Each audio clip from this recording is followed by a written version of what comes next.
आतिफ भाई का सवाल है, किसी मुसलमान के लिए किसी हिंदू खातून के हाथों राखी बंधवाना किस हद तक जायज़ है?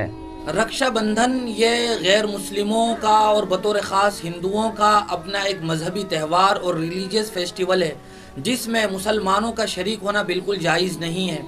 लिहाजा मुसलमान लड़के के लिए किसी गैर मुस्लिम खातून से राखी बंधवाना ये हरगिज़ जायज़ नहीं है, क्योंकि मुसलमानों का दूसरे मज़हब के त्योहारों में शरीक होना जायज़ नहीं है।